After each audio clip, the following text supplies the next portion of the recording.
안녕하세요.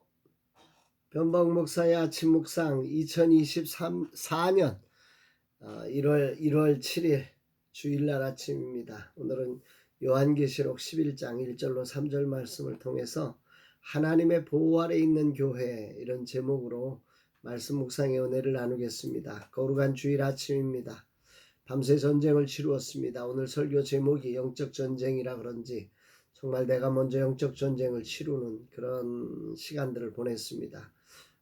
그래서 엄청 피곤합니다. 나의 진을 빼서 제대로 전하지 못하도록 방해하는 이런 영적 세력이 있음을 다시 한번 인식하게 됩니다. 그러나 사단의 괴계를 알기에 결코 지지 않을 것입니다. 주님 영광 받으시고 성도의 삶을 도적질하는 모든 사단의 세력이 물러가도록 선포합니다. 내일부터 금식입니다. 또 사모님들을 위한 힐링 여행이 시작됩니다. 저는 금식하고 우리 집사람은 작은 교회 사모님들을 섬기는 사역을 진행합니다. 모든 시간과 자리가 주님의 뜻을 이루는 시간이 되기를 간절히 소망합니다. 이날 주님 어떤 말씀을 하실까? 본문에는 6번째 나팔과 7번째 나팔 사이에 삽입된 부분의 마지막 이야기가 나옵니다. 11장의 핵심은 두 증인의 사역인데요. 오늘 본문은 그 서론에 해당되는 이야기입니다. 먼저 1절 2절 읽습니다. 또 내게 지팡이 같은 갈대를 주며 말하기를 일어나서 하나님의 성전과 제단과 그 안에 경배하는 자들을 측량하되 성전 바깥마당은 측량하지 말고 그냥 두라. 이것은 이방인에게 주었은즉 그들이 거룩한 성을 42달 동안 짓밟으리라. 그 다음에 3절에 가보면 내가 나의 두 증인에게 권세를 주느니 그들이 굵은 베옷을 입고 1260일을 예언하리라. 이게 오늘 본문 말씀입니다. 여기서 요한을 향해서 측량할 수 있는 막대기를 주면서 일어나서 하나님의 성전과 제단 그리고 거기에 예배하는 자들을 측량하라 했습니다. 그러니까 측량하는 게 세 개입니다. 성전을 측량하고 그리고 제단, 번제단이죠. 번제단을 측량하고 그리고 예배하는 사람들을 측량하라는 거지요. 정말 그 성소가 성소다운지 예배가 예배다운지 그리고 예배하는 성도들의 신앙이 온전한지 이런 것들을 측량하라고 명령하신 것입니다. 그런데 예외가 있죠. 성전 바깥마당은 측량하지 말라. 그 이유에 대해서 그것은 이방인들에게 주어서 그들이 거룩한 성을 42달 동안 짓밟게 할 것이라는 것입니다. 오늘 본문 말씀을 이렇게 묵상하면서 주목되는 것이 2절에 거룩한 성이라는 말이 먼저 주목됩니다. 요한계시록 21장에 넘어가 보면 거룩한 성은 어린 양의 신부가 사는 성으로 정말로 하나님의 영광스러운 성으로 묘사되어 있기 때문입니다. 그런데 오늘 본문에는 사도 요한에게 지금 들려진 말씀은 이 거룩한 성이 42달 동안 이방인에게 짓밟힌다는 것입니다. 이게 도대체 무슨 뜻인가 궁금하지요. 여기서 지금 성전이 둘로 나뉘어서 한 곳은 청량되어지고 한 곳은 청량하지 말라 이렇게 구분되어져 있다는 것을 먼저 생각해 보아야 합니다. 21장에는 완성된 거룩한 성을 표현했다면 그러니까 오늘 본문 요한계시록 이 11장에서의 이야기는 완성을 향해 가는 교회, 완성을 향해 가는 성도들의 모습을 표현하면서 교회와 지금의 교회와 성도는 분명 거룩한 성은 맞지만 청량되어야 할, 그러니까 아직은 영적 전투가 일어나는 교회와 성도들의 현실이다라고 하는 것을 말씀하고 계시는 겁니다.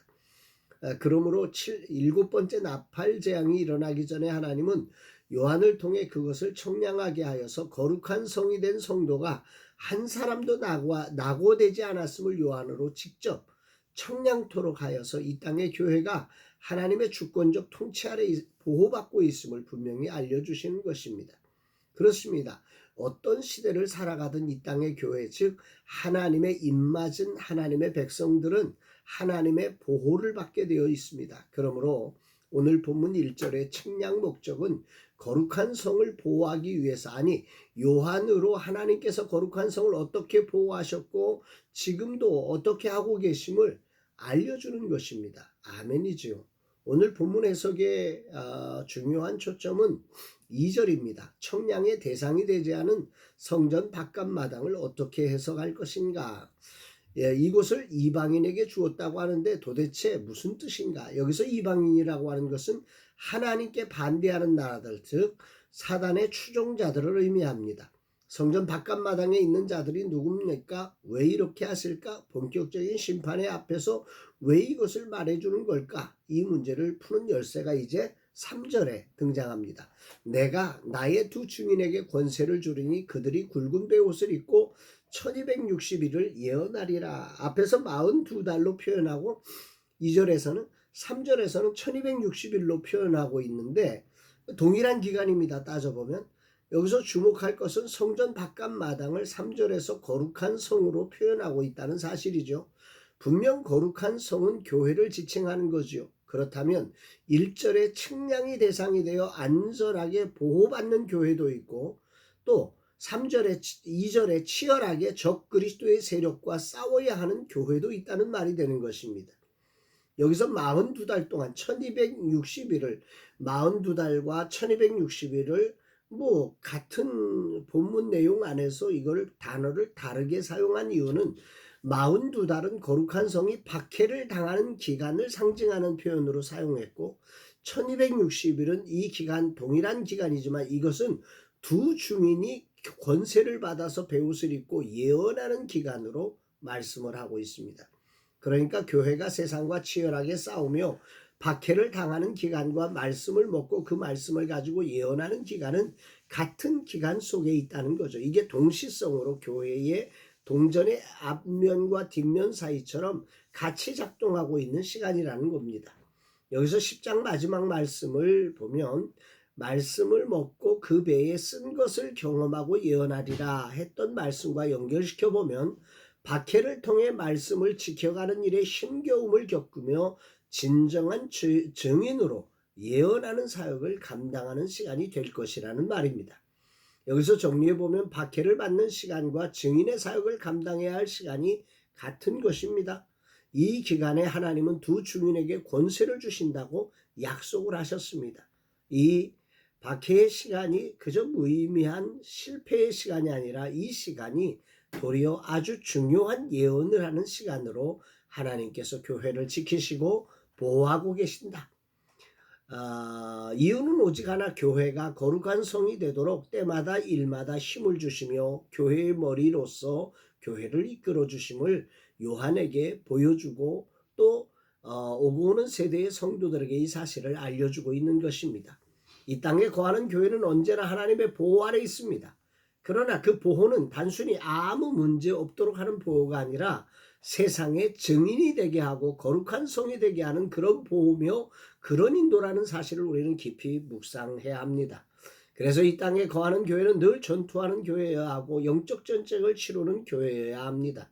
오늘 영적 전쟁에 대해 설교를 앞두고 주님은 이 말씀을 통해 내게 이 땅의 교회가 하나님의 보호 아래 있다는 사실과 그와 동일한 선상에 박해의 현실이 있고 그곳에서 우리를 증인이 되도록 힘을 주시는 분이심을 찬양합니다.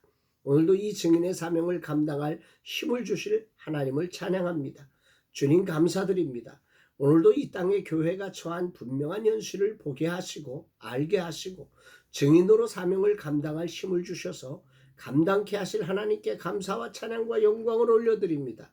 이 종이 한 해 진정한 증인의 사명을 감당하는 자가 되게 하여 주옵소서.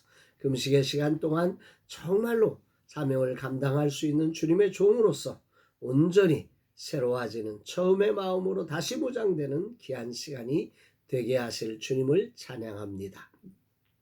사랑하는 여러분, 여러분들의 새해는 어떻게 진행되어지겠습니까? 오늘 교회는 동전의 양면처럼 맞습니다. 정말로 하나님의 보호와 인도가 있는 반면에 또 여러 가지 핍박과 박해도 받지요. 그러나 그 모든 과정 속에 이 모든 것들이 바로 복음을 증언하는 증인으로서의 삶으로 우리를 이끌어가는 목적이 있음을 기억하시면서 오늘 우리의 모든 사역이 정말 주의 증인된 사명을 감당하는 복된 날 되기를 주의 이름으로 축복합니다. 사랑합니다.